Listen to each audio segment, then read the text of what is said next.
डाणों अर्थात 106 दांत वाले व्याघ्रादि पशुओं में, गृध्रादि पक्षियों में तथा जलचर जीवों में असंख्यात वर्ष की आयु से युक्त होकर के पुनः नरक में जाते हैं। किंचित तत्रैव, और भी उसी ग्रंथ में लोय प्रणति के दूसरे अध्याय के 286 से 287 गाथा में इस प्रकार से कहा है। अठ सगच्छक पड़चौ तीर्थवारो ये सत्तपुरो विशो कंसो उपपज्जन्ते असरणीम पमुहाय उक्कसे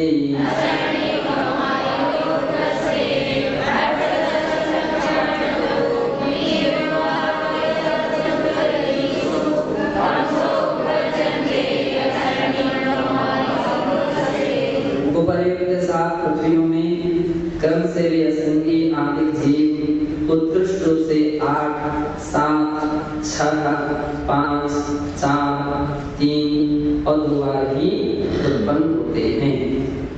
24 मुहूर्तानि सत्यदिनायक पक्षमासंसा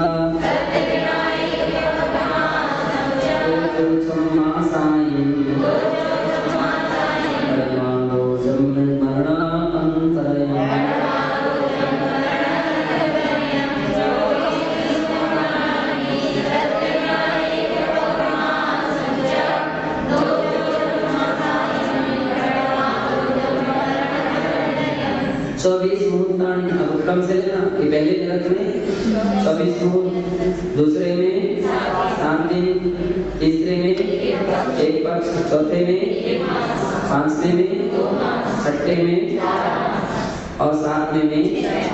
इस प्रकार से परमाणु मरणत्राय प्रथमादि नरकों में जन्म मरण का अंतराल है, ऐसा जानना चाहिए। बस ऐसे इतना लेकर के सुना हो जाए पूरे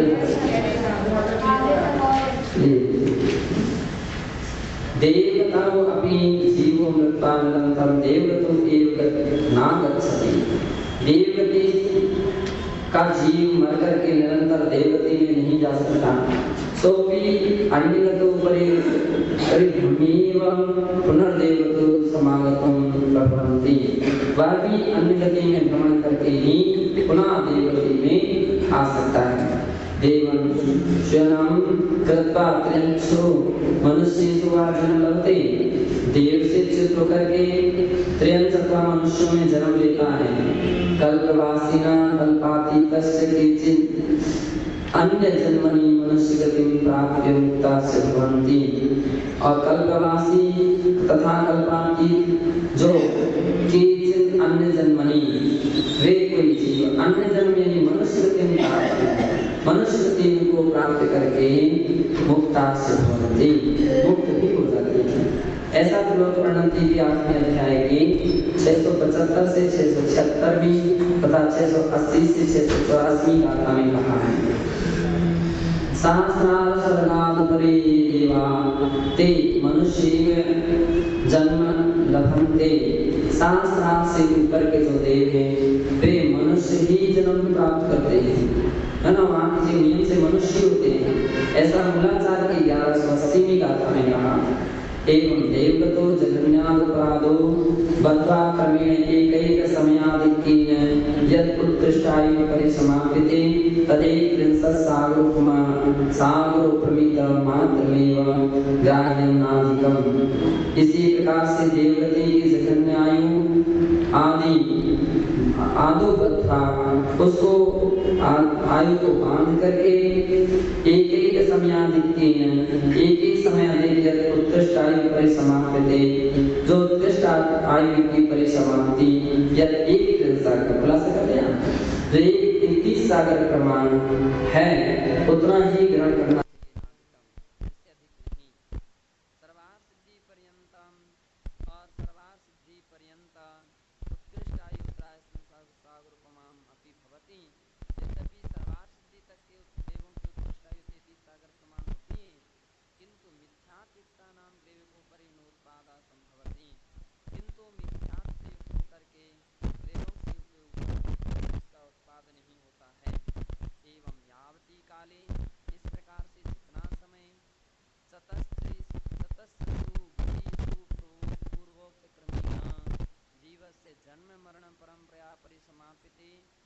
तावान चतुर्गति भ्रमणात् कहा समग्र कालो भव परिवर्तन कालः समादित्यवगन्तव्यम्।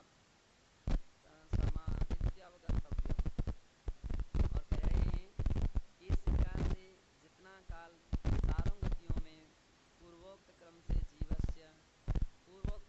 जीव के जन्म मरण की परंपरा का परिसमाप्त नहीं हो जाता, तब तक चतुर्गति भ्रमणात्मक जो समग्र काल है उसका नाम ही भाव परिवर्तन काल इति अवगन्तव्यम्। इसे ही भाव परिवर्तन काल कहते हैं, ऐसा जानना चाहिए। गाथाया तात्पर्यम् इदम्, इस गाथा का तात्पर्य इस प्रकार से है, यत् परिभ्रमणे विशिष्टो हेतु मिथ्यात्वम् एव, जो संसार परिभ्रमण का विशिष्ट मुख्य कारण हेतु है वह केवल एक मिथ्यात्व ही है। अतो मिथ्यात्वयुक्तानां संसर्गो हि त्याज्यः एव, इसलिए मिथ्यात्व से युक्त जो प्राणी हैं उनके संसर्ग का भी त्याग करना चाहिए, क्योंकि उनकी संगति में अपने ही भाव अपने ही परिणाम हो जाते हैं। उत्तम से पद्मनंदी पंचविंशतिका ग्रंथे, पद्मनंदी पंचविंशतिका ग्रंथ में कहा मिथ्यादृशां विसदृशां च पदच्युतानां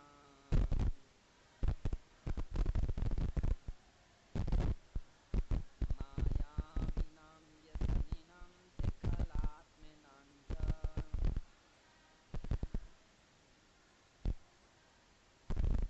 संगं निरीक्षतमुधा कुरुतोत्तमानां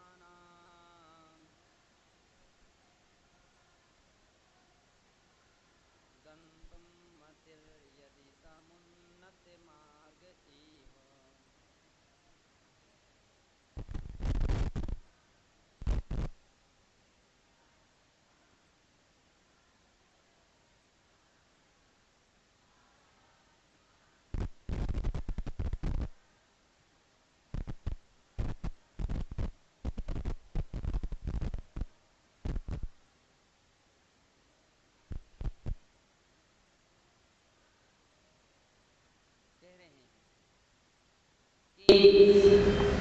यदि उन्नत मार्ग पर गमन करने की इच्छा हो तो हे ज्ञानी हो,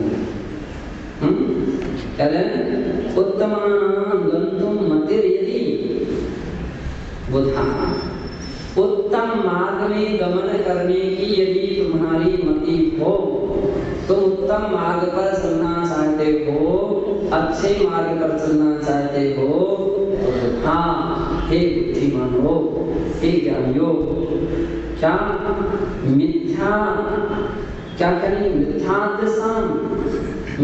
दृष्टियों की संगति नहीं करना चाहिए, क्योंकि हो सकता है वो मिथ्यात्व के संस्कार से वशीभूत होकर के अपनी बातों से आपको प्रभावित कर दे और तुम्हारी श्रद्धा को भी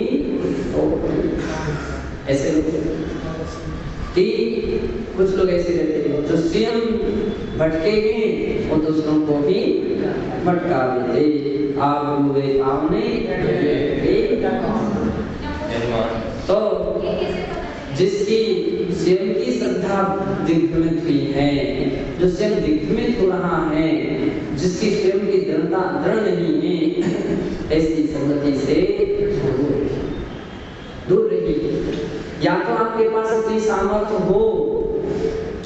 तो सही रास्ता दिखा दो, हैं? ये जैसे बोले ना, किसी डूबते हुए निकालने वाले के लिए चाहिए क्या? निकालने की बुरी बात नहीं, अच्छी बात है, लेकिन पहले अपने से हम मजबूत कदम कर लो। ऐसा ना हो कि वो भी ना निकले हो तुम भी साथ में चले जाओ उसकी लपेट में, हैं? तो ऐसा नहीं होना। तो आचार्य महाराज कह रहे हैं कि मिथ्या दृष्टि की संगति नहीं करनी चाहिए। विसदृशाम, और जो विसदृश हैं, विसदृश अर्थात कैसे हैं? जो मायावी हैं। सदृशता जिनके मन वचन काया में नहीं है, मन में कुछ है, वचन में कुछ है, शरीर में कुछ है। अब ऐसा जिसके अंदर में छल कपट भरा हुआ, कभी भी कठिन में पटक सकता है, कभी भी आपत्ति विपत्ति संकट में पटक सकता है ना? और किसी भी प्रकार से आपको धोखा दे सकता है। इसलिए जो मायावी है, जो छल कपट जिसके अंदर में है, उसकी संगति नहीं करना चाहिए, है? उसकी संगति नहीं करना चाहिए। तो कभी भी घटना ऐसे धोखा हो सकता है। पदच्युतानाम, और जो पदच्युत हो गए हैं, है ना? पदच्युत हो गए हैं, अपने मार्ग से गिर गए हैं, पथभ्रष्ट हो गए हैं, ऐसे लोगों की संगति नहीं करनी चाहिए। क्योंकि प्राया करके जिसकी स्वयं की नाक कट गई है, दूसरों की नाक कटाने का प्रयास करेगा। एक कहानी आती है, एक नक कटा था और नक कटा था, अब वो नक कटा था तो लोग उसको देख करके बड़ी हंसी करते थे। तो उसने एक दिन क्या सोचा कि तो बड़ी मुश्किल हो गया कि हमारी रोज हंसी हो रही है, अब क्या करना चाहिए? कुछ ना कुछ तरीका निकालना चाहिए, कुछ ना कुछ उपाय निकालना चाहिए जिससे कि हमारी हंसी ना हो। उसने सारे लोगों को बुलाया, देखो भैया तो हमको देख करके हंसते हो, लेकिन हमारे नाक कटने का बड़ा राज है, बहुत बड़ा राज है। तो क्या बोला भैया? अरे बड़ा राज है। ये क्या राज है? एक नाक की हमको भगवान को नहीं देखेंगे, इसलिए मैंने नाक कटाई, और जिस दिन से नाक कटाई उस दिन से रोज रोज भगवान दिखने लगे मुझे। जो तुम नहीं तुम कोई भी नहीं देख सकते, और फिर भी हंस रहे हो, फिर भी हंस रहे हो। नाक कटाने में थोड़ी हंसी हो, बड़ी भगवान के दर्शन हो जाते हैं, प्रभु ईश्वर के परमात्मा के दर्शन हो जाते हैं। अगर कटा कर देख लो तो एक आदमी तैयार हो, तो उसने कहा बेटा उसकी तो विधि विधान है, अलग से काट सकते, सबके सामने नहीं कर सकते, देवी की शक्तियां हैं। तो उसकी नाक काट दी और कहा ध्यान रखना, नाक तो कट गई, अरे नहीं कहना कि मुझे भगवान नहीं है, नहीं तो बड़ी हंसी होगी, कह देना कि हाँ कोई भगवान है। यही अपनी सुरक्षा का तरीका है बस। वो भी अरे वाह, जिस दिन से मेरी नाक कटे भगवान के दर्शन होने लगे, भगवान के दर्शन। अब ऐसे करते करते दूसरे में, तीसरे में, चौथे में, है ना? फिर तो कहना ही क्या करते हैं, सारे गांव करने नाक कटा ली है, पूरा नाक कटा गांव हो गया। अब भगवान देखिए क्या तो क्या कहते हैं कि नाक कटी गई मानी, पानी को धन पानी में नाक कटी गई, है ना? ऐसी स्थितियां इस प्रकार के लोग होते हैं कि जो पदच्युत हैं वे दूसरे को भी गिराना चाहते हैं, है ना? दूसरे को भी पदच्युत देखना चाहते हैं। उसमें बड़ी खुशी होती है, एक साथी मिल गया मेरा, मेरे जैसा एक साथी सहयोगी हो गया। तो माया भी ना, और जो माया से नहीं, और जो क्या है, जो माया भी मायाचारी करता है, ऊपर से तो बहुत अच्छा दिखता है, सुंदर दिखता है, बड़ा मीठा दिखता है, लेकिन अंदर से वैसा नहीं होता है, माया व्यसनी राम अथवा दुर्व्यसनी है। कैसा है? दुर्व्यसनी नहीं है, मन जिसका पवित्र नहीं है, आचरण जिसके पवित्र नहीं है, आदतें जिसकी अच्छी नहीं है, ऐसे दुर्व्यसनी खलात्मा, और जो खला मूर्ख है, कैसा है? दुष्ट प्रकृति वाला खला व्यक्ति जो रहता ना, ऐसे संगम विमुच्यते। कहते हैं कि यदि मार्ग एवं यदि तुम सन्मार्ग पर चलना चाहता है तो इनकी संगति को छोड़ दे। अथा यथा शक्ति ज्ञानोपदेशे ऐसा मिथ्यात्व अपाकरणीय। और क्लास करते यदि आप इतने सक्षम हो कि दूसरे को लेने पर ला सकते हो, तो फिर करोगे कैसे? स्वयं अपने कर्तव्य निष्ठा के साथ अपनी चर्या, अपनी कर्तव्य, अपनी मान लीजिए साधना, व्रत, नियम, संयम, इन सब के साथ साथ यदि हम इतने मजबूत हैं तो उसको भी रास्ते लाओ, उसको हर तरह से समझाओ, हर तरह से उसको उपदेश दो, हर तरह से युक्ति बदलाओ, हर प्रकार से उसके मान लीजिए सम्मान को लाने का प्रयास करना चाहिए। और यदि नहीं ला सकते हो तो उत्तम तरीका ये है अपनी रक्षा करना। बीरबल और अकबर थे, तो अकबर ने कहा बीरबल तुम्हारी गाड़ी में आग लग जाए और तुम्हारे मित्र की गाड़ी में आग लग जाए तो तुम पहले किसकी गाड़ी की आग बुझाओगे? तो सारी सभा के लोगों ने से पूछा गया तो उन्होंने कहा नहीं, पहले तो दूसरों की गाड़ी की आग बुझाना, पुण्य है, धर्म है, दया है, करुणा है इत्यादि, तो पहले दूसरे की गाड़ी की आग बुझाएगी। बोले बीरबल जी का नंबर आया तो बीरबल बोले सबसे पहले तो मैं अपनी गाड़ी की आग बुझाऊंगा। अरे मैं बचूंगा तो दूसरे को बचा सकते हैं, और हम ही नहीं बच पाएंगे तो दूसरे को क्या बचा सकेंगे? तो इसलिए आचार्य महाराज ने कहा जिसने अपने रत्नात्रय का संरक्षा का दृढ़ संकल्प बना लिया है वह फिर दूसरे को सम्मान पर लाने का, जिसका स्वयं का रत्नात्रय कमजोर हो, स्वयं कच्चा है, वो दूसरे को कभी भी रास्ते पर ला सकता नहीं है।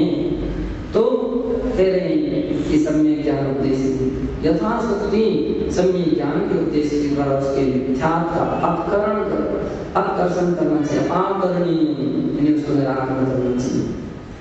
शुद्धात्म स्वरूपाभिमुखता तेषां वर्धे इति उद्देश्यो विधिया। अशुद्धात्म स्वरूप की अभिमुख होकर के उसकी वृद्धि करना ये भी उद्देश्य है, ऐसा भी जानना चाहिए। ये निश्चय अगर अपने परिणाम रत्नात्रय से विचलित हो रहे हैं, सम्यक दर्शन, सम्यक ज्ञान, सम्यक चार से विचलित हो रहे हैं, तो अपने लिए स्वयं पुरुषार्थ करना चाहिए। जिसका स्वयं का पुरुषार्थ ऐसा चलेगा वो कभी भी दूसरे का भी पुरुषार्थ कर सकता है।